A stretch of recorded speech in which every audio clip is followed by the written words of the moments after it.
Welcome to David Susilo Unscripted. Before we start, please click like, share, and subscribe to my channel. Regardless, enjoy the video. Before we start, I just want to make clear that I do not condone piracy.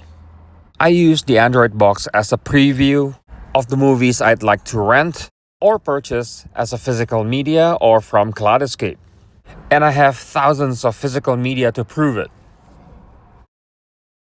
And this time, I ordered Seekbox Android box. Here it is, the box of the box.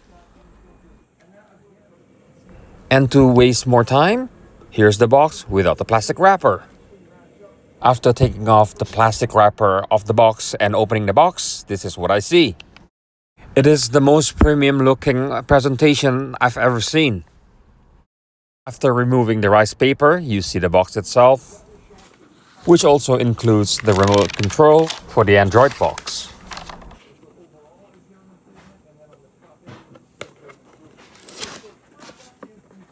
And to my surprise, it's actually built very well. Built better than my NVIDIA Shield Pro and also the rest of my Android boxes. At the back, you can find the USB-C power input, optical output, Ethernet input, and HDMI out.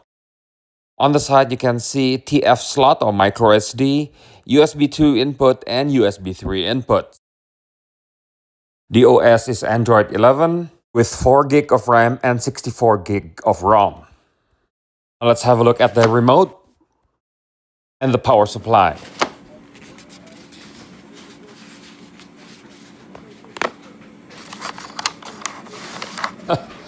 Cute.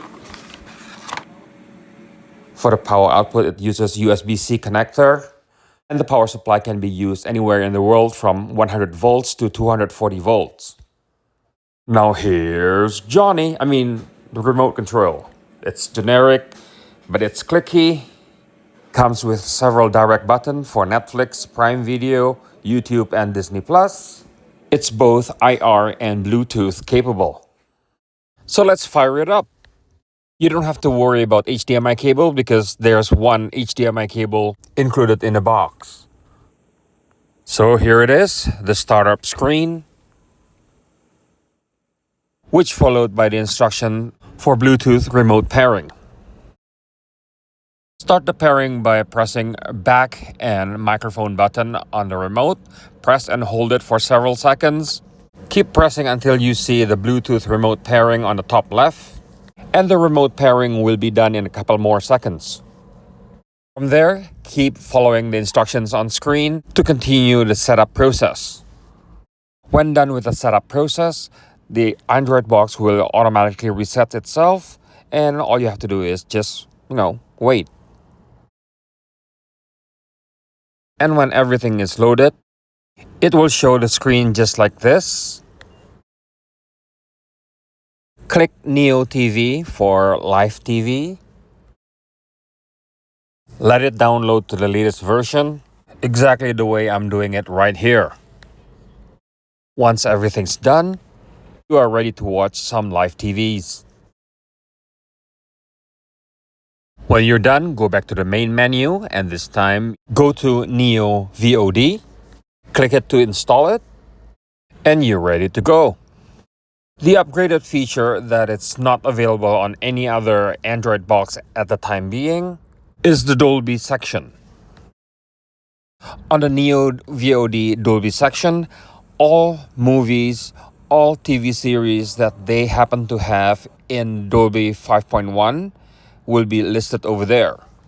This way you don't have to scour through all kinds of movies, all kinds of TV series just to find out which one have surround and which ones are not. And because of this Android box, it actually helps me with my purchase. In the last 2 weeks alone using this unit, I have purchased 5 4K discs from Amazon. None of which I would have bought if I didn't preview it using my Android box. So just forget about all the Android box that I've previously reviewed. At this point in time, this is the best Android box that I have tested. I will put the non-affiliated purchase link in the description. Buy it, don't buy it, whatever. I just hope this video can help you in making the purchase decision. So please share your thoughts in the comments down below. Don't forget to click like, share, and subscribe to my channel. Thank you very much for watching, and goodbye.